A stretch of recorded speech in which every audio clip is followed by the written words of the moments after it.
I get it. I used to be an ignorant teen and 20-something, and back then I did not realize that feminism was an ongoing fight for women's rights. I thought that it was something of the past or something that just didn't personally affect me anymore. And then one day I politely asked strange men to not proposition me in elevators at 4 in the morning. And today I get rape and death threats constantly and DDoS'd by people who call me a feminazi. So today I'm a feminist and I know a little bit better. But I would really love for journalists to get out of the habit of asking every famous woman whether or not she's a feminist. I don't care. I will just assume that they don't know anything about feminism unless at some point in the future they happen to surprise me. Looking at you, Emma Watson. Emma Watson, and pretty much any character Emma Watson has played, they would embody the feminist qualities more than Rebecca Watson. Rebecca Watson is famous for telling people what they should do and what they should say, what they should think, what they should ask people in elevators. All of that, and she's still stuck on it. Like, I wouldn't bring it up, but she literally just mentioned it in this video. Rebecca Watson versus Emma Watson? That's brilliant. I wonder how many videos are out there like that already. But what the hell, we'll do one more. I started questioning gender-based assumptions a long time ago. When at 14, I started to be sexualized by certain elements of the media. But my recent research has shown me that feminism has become an unpopular word. Why has the word become such an uncomfortable one? No country in the world can yet say that they have achieved gender equality. These rights I consider to be human rights, but I am one of the lucky ones. My life is a sheer privilege because my parents didn't love me less because I was born a daughter. My school did not limit me because I was a girl. My mentors didn't assume that I would go less far because I might give birth to a child one day. Because not all women have received the same rights that I have. In fact, statistically, very few have been. Men don't have the benefits of equality either. We don't often talk about men being imprisoned by gender stereotypes, but I can see that they are, and that when they are free, things will change for women as a natural consequence. Both men and women should feel free to be sensitive. Both men and women should feel free to be strong. It is time that we all perceive gender on a spectrum instead of two sets of opposing ideals. You might be thinking, who is this Harry Potter girl? And what is she doing speaking at the UN? And it's a really good question. I've been asking myself the same thing. All I know is that I care about this problem and I want to make it better. And having seen what I've seen and given the chance, I feel it is my responsibility to say something. Statesman Edmund Burke said, "All that is needed for the forces of evil to triumph is for good men and women to do nothing." In my nervousness for this speech, and in my moments of doubt, I've told myself firmly, if not me, who? If not now, when? I'm just a writer. I'm not a historian or a scientist or anything like that. But it's my guess that, for several millennia, women have had no rights at all and have been pretty consistently beaten down and told to sit down and shut up and to not try to think logically and not try to think rationally, because that's not for them. That's for the men folk. Women's job is to have the babies. And so when you have that much taken away from you, when you can't even go to school, when you can't, even if you want an education, when you can't pursue it, what are you going to reach for? Me? Okay, I might make up the idea that I have some superpower that men don't have.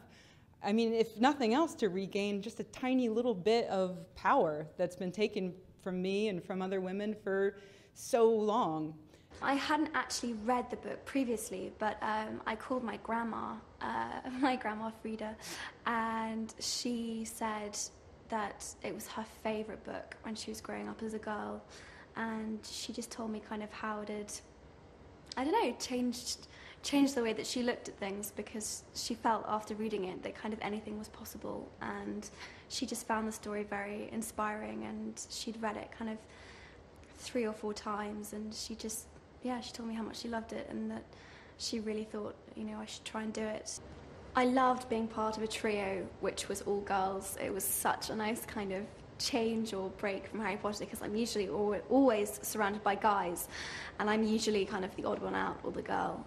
So it was so nice just to be surrounded by women all the time, and Amelia and Victoria and Lucy and Yasmin, and we had just a really nice time.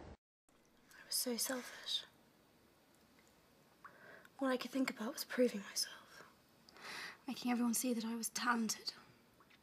But you are talented. I have to be. You have to be. Posey has to be. Posey is. Don't you ever worry that all 3 of us has is each other? What we are, what we can do. Our talents. No. Don't you think it's true? I don't think it's true. But I was a very insecure person for longer than I like to admit. And I think writing about the time in Hermione's life that I write about, growing from childhood into womanhood, literally, because when we finish the book, she's 18. I think it brought back to me how very difficult it is. So much is expected of you as you become a woman, and often you are asked to sacrifice parts of you in becoming a girl, I would say. Hermione doesn't. She doesn't play the game, if you like. How could I be so stupid? I checked this out weeks ago for a bit of light reading. This is light. The kind of teasing that Ron gives Hermione for being clever and always being in the library, and, you know, I've had that my whole life.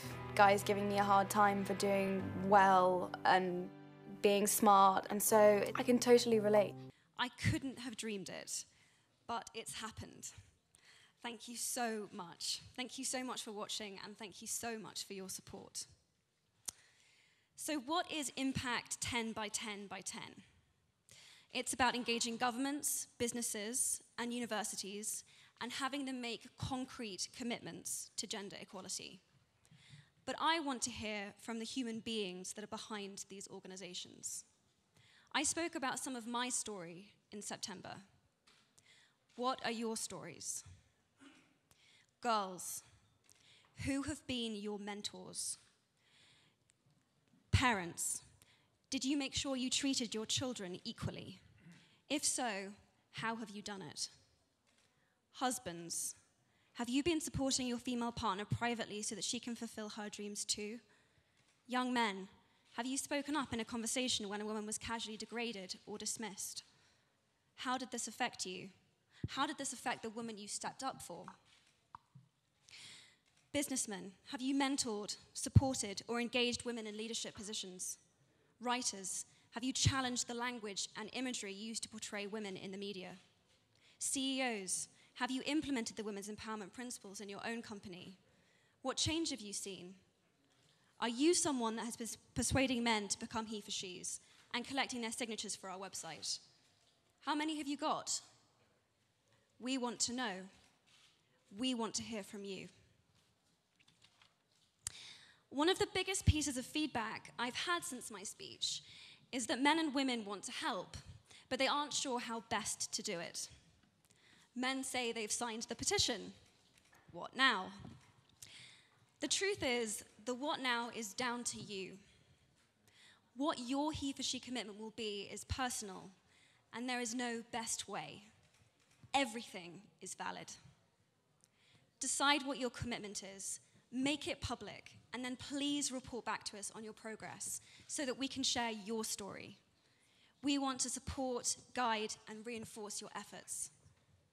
Impact 10 by 10 by 10 is about concrete commitments to change, the visibility of these commitments, and the measurability of them too. How has the campaign impacted me so far?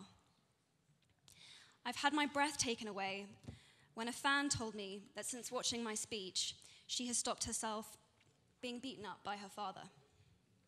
I've been stunned by the amount of men in my life that have contacted me since my speech to tell me to keep going, and that they want to make sure their daughters will still be alive to see a world where women have parity economically and politically. While I would love to claim that this campaign and the results of it are a result of my incredible speech writing skills, I know that it is not. It is because the ground is fertile. It is my belief that there is a greater understanding than ever that women need to be equal participants in our homes, in our societies, in our governments, and in our workplaces. And they know that the world is being held back in every way because they are not. Women share this planet 50-50, and they are underrepresented, their potential astonishingly untapped. We are very excited to be launching 10 by 10 by 10 to bring he for she into its next phase. If you're a he for she, and I'm assuming that you are because otherwise you'd be in somebody else's press conference right now, I'm here to ask you, what is the impact you can have? How, what, where, when, and with whom? We want to help, we want to know, and we want to hear from you. Thank you very much.